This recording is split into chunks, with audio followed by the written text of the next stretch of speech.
ایک بزرگ کی نوجوان کو نصیحت۔ ایک بزرگ دریا کے کنارے دنیا سے قدرے ہٹ کر کٹیا میں رہتے تھے۔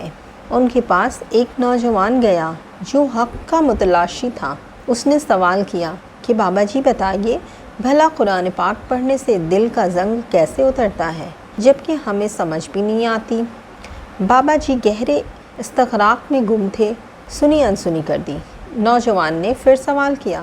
جب تیسری مرتبہ اس نے یہی سوال کیا تو بابا جی نے بیزارگی سے اسے جواب دیتے ہوئے کہا، جاؤ وہاں کونے میں بالٹی پڑی ہے، اس میں سے کوئلے نکال کر رکھ دے اور قریب ہی دریا سے پانی بھر کر لا۔ نوجوان حد ادب کی وجہ سے اپنے سوال کے اس عجیب جواب پر لذبذ ہوا، مگر احترام حائل تھا، لہٰذا خاموشی سے اٹھا اور بالٹی لے کر باہر دریا کی جانب روانہ ہو گیا۔ کوئلوں کی وجہ سے بالٹی باہر سے چمکدار اور اندر سے سیاہ تھی۔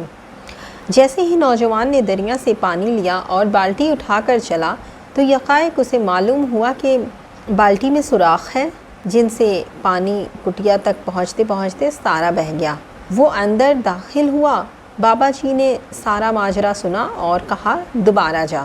نوجوان سمجھ گیا کہ بابا جی کی بات میں ضرور کوئی حکمت ہے، لہٰذا بالٹی اٹھائی اور پھر چل پڑا۔ دوبارہ پانی بھرا، مگر پھر وہی ہوا کہ سارا پانی پہنچنے سے پہلے بہہ گیا۔ بابا جی نے سنا لیکن پھر کمال لاپرواہی سے کہا کہ جا پھر لا۔ نوجوان نے اس طرح کئی چکر لگائے۔ جب تک گیا تو بابا جی کو کہنے لگا، آپ نہ جانے کیوں میرے ساتھ یہ سلوک کر رہے ہیں جبکہ آپ دیکھ رہے ہیں کہ بالٹی میں کسی طرح سے پانی نہیں آ سکتا۔ اب بابا جی مسکرا کر بولتے ہیں، ذرا دیکھ بالٹی کو اندر سے، کیا یہ ویسے ہی سیاہ ہے جیسے پہلے چکر میں تو نے اسے دیکھا تھا؟ نوجوان نے بالٹی کو دیکھا اور کہا، نہیں، اب تو یہ صاف ہو گئی، اتنی بار پانی جو بھرا ہے اس میں۔ بابا جی نے شفقت سے مسکراتے ہوئے کہا، پانی نہیں پہنچا لیکن اس کی صفت نے بالٹی کو سیاہ سے سفید کر دیا۔ یہی قرآن پاک کی صفت ہے، پڑھتا جا پڑھتا جا پڑھتا جا پڑھتا جا۔ اس کی صفات دل کو یوں ہی زنگ سے صاف کر کے اس دل میں موجود دنیا داری کے سوراخوں سے سارا جنگ بہا کر لے جائے گی۔